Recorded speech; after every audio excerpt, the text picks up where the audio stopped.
Today we're going to break down the relationship quest. We'll look at both its positive and negative sides. We'll explore the different variations of this quest and figure out how relevant relationships are in the current meta. The lore of this game is quite rich and detailed. Of course, after hundreds of thousands of updates, it might seem like life is one of the most routine and boring games out there. However, just about 70 million years ago, you could spice up your gameplay by farming as a T-Rex, or pulling off some slick bunny hops as a Velociraptor, almost like in Quake. Intergender relationships, by the way, are even older than the dinosaur patches. The real OGs, though. While humans start relationships for all sorts of reasons, most other creatures do it for just one purpose: reproduction. The thing is, genetic commands can't be ignored. It's like hunger or the simple urge to pee. For many living beings, the entire purpose of their life session is just to reproduce and then die. After all, that's the only way to level up their branch of evolution. Interestingly, players with very short lifespans actually come out ahead.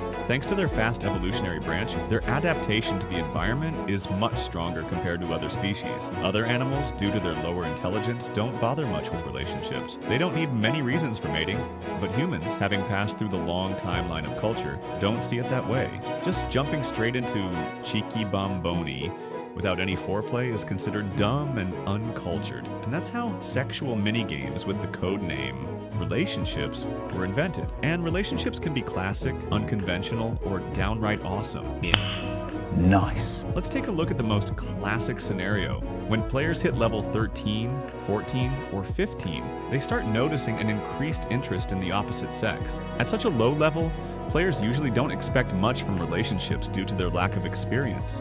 This stage doesn't have a major impact on future progression for either side. Most of the time, it's just a mutually beneficial exchange of experience points. But even to gain your very first adult experience, you still need to properly allocate your stats and know which tools can actually come in handy. After all, before discussing the different types of relationships, you first need to start one. Back at my 15th level, I was really missing advice like this. All I knew about women at the time was that they supposedly had a hidden area on the map, the purpose of which I only vaguely understood. But as you can imagine, that knowledge wasn't nearly enough for an effective playthrough. First, decide on your goal. You're a predator, and your goal is to find your prey. Girls don't like shy and quiet guys, so first things first, level up your social skills. The most important things are a sense of humor and communication. Boring is not allowed. Seriously, even the slightest yawn or hint of gloom. Grab some tangerines and start juggling. If your charisma and looks are maxed out and you're rocking a stylish loot set, the girl will have to do flips just to get your attention.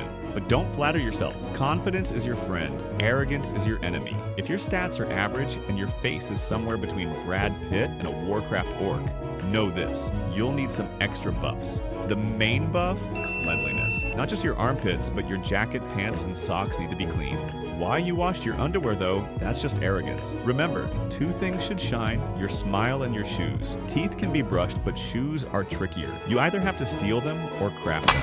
Use your imagination. The cherry on this testosterone cake is cologne. Nothing engraves a man like the delicious scents of Dior Sauvage or Chanel Blue. Okay, your mom's Oriflame will do too. Next, it's simple. Open a chat window, add her as a friend, then invite her to your party, and level up together. But be careful. During the relationships quest, a falling in love effect may appear. This effect lowers your ability to think rationally, boosts the desire to buy gifts, and buffs oxytocin and serotonin levels in your blood. Seems harmless, but it can turn even the fiercest galactic warrior into a harmless child who keeps asking for hugs. Pros of being in a relationship for men: access to boom boom time anytime, motivation and support from your woman. By the way, you've got a new buddy now. Why not chat with him? You improve your flirting tree and become more experienced. Cons: much less in-game currency. If she doesn't grind at work, you're out of luck. Gifts for holidays, buying consumables, paying for localization spots, all of this is now on you, and it can be really annoying. Consequently, lowered mood and mental health issues. Everyday life, living together often leads to conflicts and arguments. You can turn on PvP mode and show off whose fists are +10. But this will result in negative status and disapproval from other players. Social life drops, and your mood hits rock bottom, increasing the risk of depression. Fewer friends. Over time, farming with friends in a party becomes harder since most of your time will be dedicated to your lady. No other women. I think this point doesn't need further explanation. Now, let's talk about the biggest downside. It's the chance of spawning a brat with very primitive stats. This guy not only won't bring any impact to your game, but will also make gameplay significantly harder. There's also a chance that brats may appear in pairs, which complicates the game even more. Forget about in-game currency. If you get stuck, it's for a long time. You'll need to raise the brat roughly until level 18. By that time, your resources will be noticeably drained, and there's no guarantee that after level 18 the brats will distribute their stats wisely. They might, for example, use blazer potions in some dark dungeon. Of course, you could kick the kids into some guild, be kicked out kids. However, the powerful in-love status won't let you do that. But don't worry, completing the relationship quest isn't mandatory. Some players finish the game without ever gaining the in-love status. Sometimes rejecting a relationship comes with a certain playstyle philosophy, and sometimes negative effects like anthropophobia. Player behavior and the mechanics of their relationships vary from server to server. Let's break down women on the US server. So in the current meta, women's gameplay is pretty primitive. The most important thing is to spawn with good appearance stats and focus on developing that characteristic throughout the grind. This build is so popular that the vast majority follow it.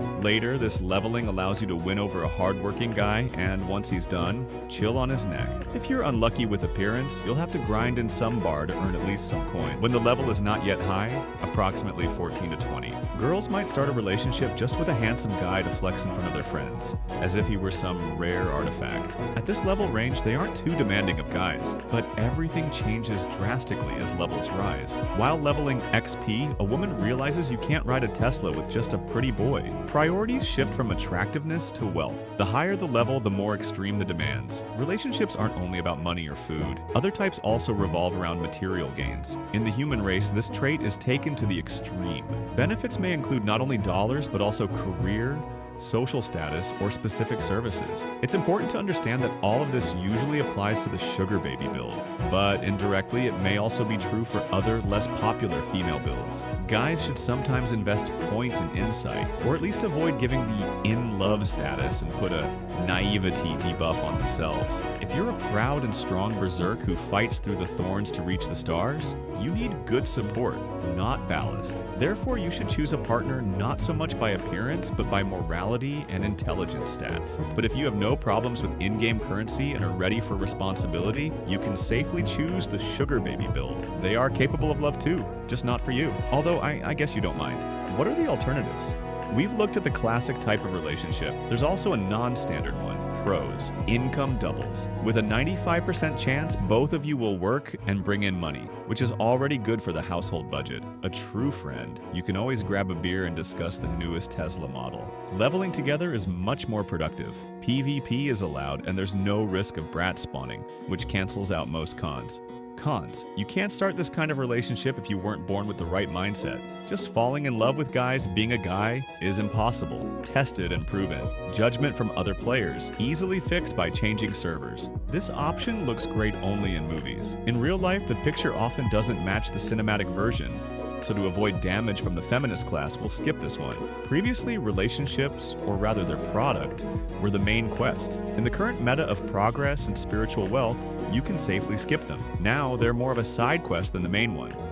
Sometimes it's worth engaging as it comes with certain advantages, but don't rush into the first relationship quest. There's a risk of early marriage, which mostly brings cons and curses. Write in the comments what you think about all this. And don't forget to give a thumbs up. It helps promote the video.